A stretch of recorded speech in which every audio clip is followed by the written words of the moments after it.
Vicky express में आपका स्वागत है। आज की कहानी है मुंशी प्रेमचंद की कहानी पंच परमेश्वर। जुम्मन शेख और अलगू चौधरी दो पक्के दोस्त थे। वो हिस्सेदारी में खेती करते थे, यहाँ तक कि उनका कुछ लेन देन भी एक साथ होता था। दोनों एक दूसरे पर पूरा विश्वास करते थे। जुम्मन जब हज पर गया तो अलगू पर अपने घर की जिम्मेदारी छोड़ गया था, और जब अलगू बाहर किसी काम से जाता तो जुम्मन को अपने घर की जिम्मेदारी दे दिया करता था। अलग अलग धर्म के होने के बावजूद दोनों के बीच भाइयों जैसा प्यार था, और यही उनकी दोस्ती का मूल मंत्र भी था। जुम्मन शेख की एक बूढ़ी मौसी खाला थी, जिनके पास थोड़ी बहुत जमीन थी। जुम्मन के अलावा उसका कोई नहीं था। जुम्मन ने किसी तरीके से वो जमीन अपने नाम करवा ली थी। जमीन की रजिस्ट्री जुम्मन के नाम न होने तक मौसी का खूब ख्याल रखा गया। अच्छा खाना, अच्छा व्यवहार व आदर सब मिलता था, लेकिन एक बार जब रजिस्ट्री हुई तो ये सब भी जाता रहा। जुम्मन की बीवी रोटियों के साथ मौसी को ताने देने लगी। जुम्मन शेख भी कुछ नहीं कहता। जुम्मन की मौसी को उसकी बहू ताने मारती, 2-3 बीघा जमीन क्या दे दी, मानो मोल ही ले लिया हो। मौसी ने कुछ दिन तक तो ये सहा, लेकिन जब उससे रहा नहीं गया तो उसने इसकी शिकायत जुम्मन से कर दी, लेकिन जुम्मन ने औरतों के मामले में दखल देना सही नहीं समझा। कुछ दिन तक तो ये सब यूं ही चलता रहा, लेकिन जब मौसी से ये सब सहा नहीं गया तो उसने जुम्मन से कहा, बेटा अब मेरा तुम्हारे साथ निभ नहीं पाएगा। एक काम करो, मुझे हर महीने पैसे दे दिया करो, मैं अपना गुजारा कर लूंगी। जुम्मन ने बड़े ही रूखेपन से जवाब देते हुए कहा, पैसे क्या पेड़ पर लगते हैं। मौसी ने बड़े ही नम्र भाव से कहा, मेरे पास रोजी रोटी के लिए कुछ तो होना चाहिए। पर जुम्मन मुकर गया। इस पर मौसी गुस्सा हो गई और उसने पंचायत करने की धमकी दे दी। इस पर जुम्मन हंसा और बोला, हाँ जरूर करो पंचायत, फैसला हो ही जाए, मैं भी कब तक ये सब सहता रहूंगा। जुम्मन को पूरा भरोसा था कि पंचायत का फैसला उसके ही पक्ष में जाएगा। आसपास के गांव में ऐसा कोई नहीं था जो जुम्मन के एहसानों तले दबा ना हो। कोई उससे बिगड़ना भला क्यों चाहेगा। उसे अपनी जीत पर कोई संदेह नहीं था, क्योंकि आसमान से फरिश्ते तो पंचायत करने आएंगे नहीं। इस बीच बेचारी मौसी हाथ में लाठी लिए एक गांव से दूसरे गांव दौड़ती रही। एक एक कदम चलना मुश्किल हो रहा था, लेकिन अब बात आन पड़ी थी तो उसका निर्णय होना तो जरूरी था। गांव में शायद ही ऐसा कोई शख्स होगा जिसको बुढ़िया ने अपना दुखड़ा ना सुनाया हो। किसी ने तो बुढ़िया की बातों को ऊपर ऊपर से ही सुना, तो किसी ने उसके प्रति अपनी संवेदनाएं दिखाई। ऐसे बहुत ही कम लोग थे जिन्होंने बुढ़िया की बातों को गौर से सुना हो। सब तरफ घूम घाम के अंत में बुढ़िया अलगू चौधरी के पास पहुंची।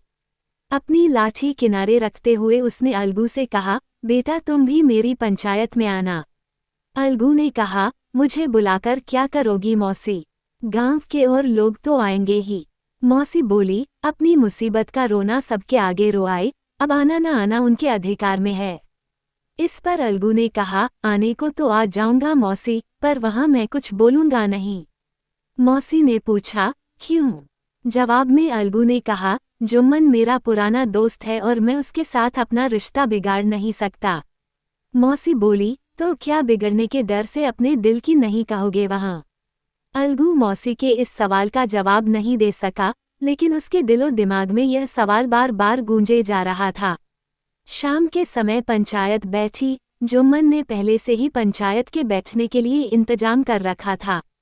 पंचायत शुरू हुई और बूढ़ी मौसी ने पंचों से निवेदन करते हुए कहा, पंचों आज 3 साल हो गए, मैंने अपनी सारी जमीन जुम्मन के नाम कर दी। इसके बदले में इसने मुझे रोटी कपड़ा देना मंजूर किया था। साल भर तो जैसे तैसे काट लिया, पर अब रोज रोज का सहा नहीं जाता। अब मुझे ना तो रोटी मिल रही है और ना ही कपड़ा। अब इस उम्र में कोर्ट कचहरी जा नहीं सकती, ऐसे में तुम लोगों के सिवा मैं किसे अपना दुख बताऊं। तुम्हारा जो फैसला होगा वह मैं मान लूंगी। रामधन मिश्र, जिनके कुछ परिचित असामियों को जुम्मन ने अपने गांव में बसाया था, उन्होंने जुम्मन से पूछा, हाँ मियाँ तुम किसी पंच को बदलना चाहो तो अभी कर लो, बाद में जो पंच कहेंगे वो फैसला तुम्हें मानना होगा। जुम्मन को फिलहाल सदस्यों में वही लोग दिखाई दे रहे थे जिनसे किसी ना किसी कारण उसका मनमुटाव था। जुम्मन ने रामधन मिश्र को उत्तर देते हुए कहा, मेरे लिए पंचों का हुक्म अल्लाह के हुक्म की तरह है, मुझे कोई आपत्ति नहीं। इस पर बूढ़ी मौसी जुम्मन से बोली, पंच किसी के दोस्त या फिर दुश्मन नहीं होते, अगर तुम्हारा किसी पर विश्वास नहीं है तो रहने दो। तुम अलगू को तो अच्छी तरह से जानते हो ना, तो मैं उसे ही सरपंच बनाती हूँ। ये बात सुनकर जुम्मन अंदर ही अंदर बहुत खुश हुआ। अपनी भावनाओं को छुपाते हुए जुम्मन ने कहा, चलो अलगू चौधरी भी ठीक है, मेरे लिए तो जैसे रामधन वैसे अलगू। अलगू ने जैसे ही यह बात सुनी तो वो थोड़ा असमंजस में पड़ गया। वो इससे कन्नी काटना चाहता था, सो वह बोला, अरे मौसी, तुम तो जानती हो कि मैं और जुम्मन बहुत अच्छे दोस्त हैं। इस पर मौसी ने थोड़ा गंभीर होते हुए कहा, बेटा दोस्ती के लिए कोई अपना ईमान तो नहीं बेचता, पंच तो खुदा का ही नुमाइंदा होता है। इस पर अलगू चौधरी ने जुम्मन से कहा, देखो मैं और तुम पुराने दोस्त हैं, हमने हमेशा एक दूसरे की मदद की है, लेकिन अब पंचों से जो भी निवेदन तुम्हें करना है वो करो। अलगू की बात सुनकर जुम्मन ने सोचा कि अलगू ये सब बातें केवल दिखावे के लिए ही कर रहा है, इसलिए जुम्मन पूरे विश्वास के साथ बोला, पंचों मेरी मौसी ने अपनी जमीन मेरे नाम कर दी थी, इसके बदले में मैंने उनका ख्याल रखना कबूल किया था। इस बात का खुदा गवाह है कि मैंने आज तक अपनी मौसी को किसी तरह की कोई परेशानी नहीं आने दी, लेकिन औरतों में आपस में अनबन रहती है, इसमें मैं क्या कर सकता हूँ। इसके अलावा मौसी मुझसे अब महीने का खर्च अलग से देने को बोल रही हैं। इन्होंने मेरे नाम अपनी कितनी जायदाद की है ये सभी लोगों को पता है, और उससे इतना लाभ नहीं कि मैं मौसी का महीने का खर्च निकाल सकूं। दान पत्र में भी इस तरह के खर्चे का कोई जिक्र नहीं है।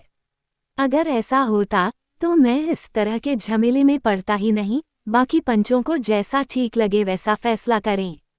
अलगू चौधरी को कभी कभार कचहरी का काम पड़ ही जाता था, इसलिए वो कानून के बारे में अच्छी समझ रखता था और कानून का भी पक्का था, इसलिए उसने जुम्मन से तर्क करना शुरू किए। अलगू का एक एक सवाल जुम्मन को बहुत खटक रहा था। वो इस बात को लेकर हैरान था कि अभी थोड़ी देर पहले तक तो अलगू किस तरह की बातें कर रहा था और अब एकदम से ना जाने उसे क्या हो गया। जुम्मन अभी इसी सोच विचार में था कि इतने में अलगू ने अपना फैसला सुनाया। जुम्मन, पंचों ने तमाम दलीलों को ध्यान में रखते हुए ये निष्कर्ष निकाला है कि मौसी को तुम्हें हर महीने खर्चा देना ही पड़ेगा। अगर तुम्हें यह फैसला मंजूर नहीं हो तो जो जायदाद को लेकर करारनामा है उसे रद्द समझा जाएगा। फैसला सुनकर जुम्मन के होश उड़ गए। उसे यह समझ नहीं आ रहा था कि यह फैसला उसका दोस्त सुना रहा है या फिर उसका कोई दुश्मन। उसे ऐसा लगा रहा था जैसे उसे किसी ने बहुत बड़ा धोखा दिया हो। अब जुम्मन को बस हर वक्त यही बात खाए जा रही थी कि वो अपने साथ हुए उस धोखे का बदला कब ले। आखिर वो दिन आ ही गया और जुम्मन को अलगू से बदला लेने का मौका भी मिल गया। अलगू बटेसा से बैलों की एक जोड़ी खरीद कर लाया था, जिसमें से एक बैल की मौत हो गई। इस पर जुम्मन सबसे कहता फिरता, ये तो उस धोखे की सजा है। इंसान चाहे कुछ भी करे, लेकिन वो खुदा सब देखता है। वहीं अलगू चौधरी को इस बात का शक था कि उसके बैल की मृत्यु ऐसे ही नहीं हुई है, बल्कि हो सकता है कि जुम्मन ने बैल को जहर दिया हो।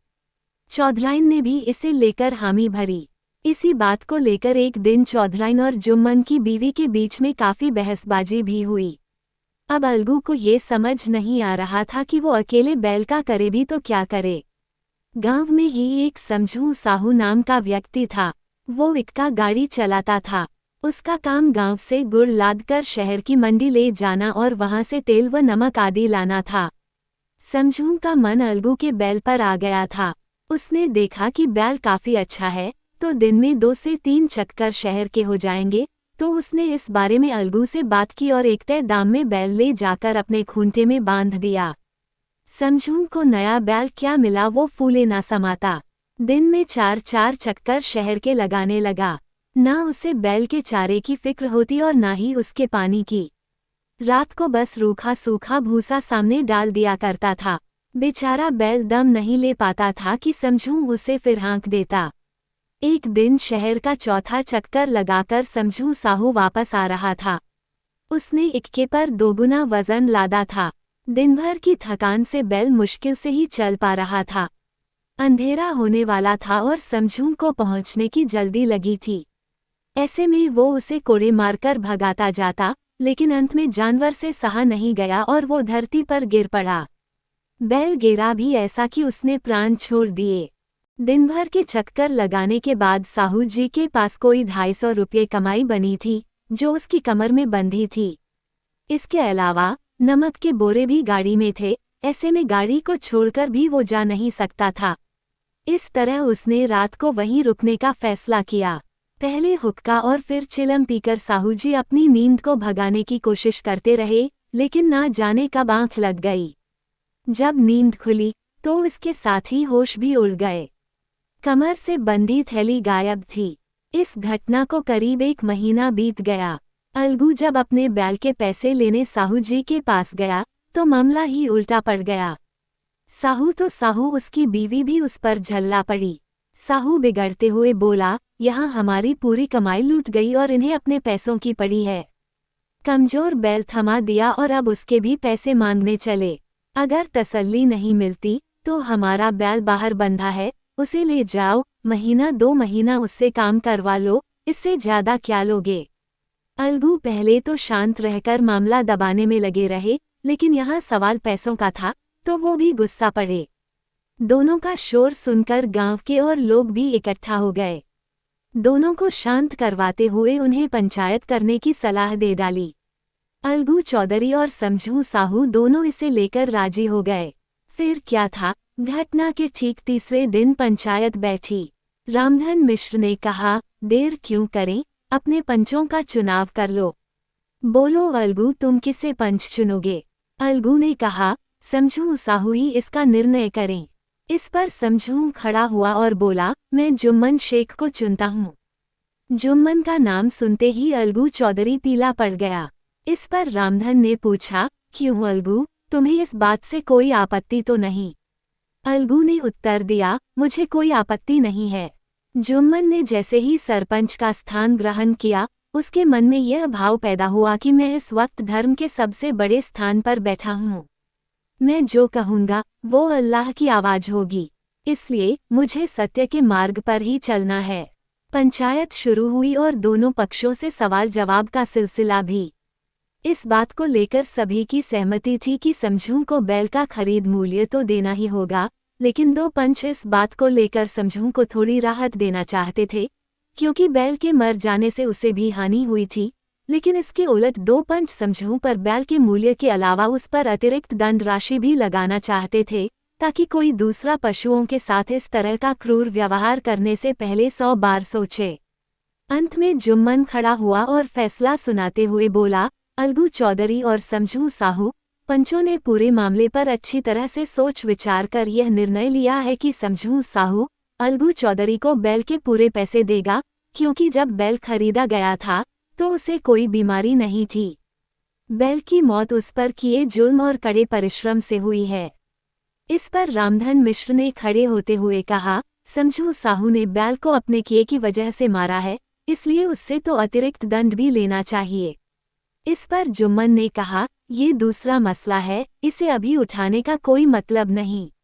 इस पर झगड़ू साहू बोले, पर समझू को भी थोड़ी रियायत तो मिलनी चाहिए। इस पर जुम्मन ने कहा, यह अलगू चौधरी का खुद का फैसला है, अगर वो समझू को रियायत देता है तो यह उसका बड़प्पन होगा। पंचों का यह फैसला सुनकर अलगू चौधरी बहुत खुश हुआ और जोर से नारा लगाते हुए बोला, पंच परमेश्वर की जय। पंचायत में मौजूद सभी लोग अलगू के साथ यह नारा लगाने लगे। हर कोई जुम्मन के न्याय नीति की तारीफ कर रहा था। पंचायत खत्म होने के बाद जुम्मन अलगू के पास आया और रोते हुए उसे गले लगा लिया। जुम्मन बोला, भाई अलगू, जब तुमने मेरी पंचायत का फैसला सुनाया था तो मुझे बहुत बुरा लगा था और तब से मैं तुम्हारा शत्रु बन बैठा था, लेकिन आज मुझे इस बात का एहसास हुआ कि जब हम पंच का स्थान ग्रहण करते हैं तो ना कोई किसी का दोस्त होता है और ना ही दुश्मन। सच और न्याय के सिवा कुछ भी समझ में नहीं आता है। ये बात सुनकर अलगू चौधरी भी रोने लग गया। दोनों के बीच जो बुराई का मैल था वो आंसुओं से धुल गया और दोनों की दोस्ती और पक्की हो गई। कहानी से सीख। जब हमारे हाथ में निर्णय लेने की शक्ति हो तो हमें किसी के साथ पक्षपात नहीं करना चाहिए। एक आदर्श न्यायकर्ता वही है जो सबको समान रूप से देखे। सुनने के लिए धन्यवाद। मेरा चैनल सब्सक्राइब करें, लाइक और शेयर भी करें। धन्यवाद।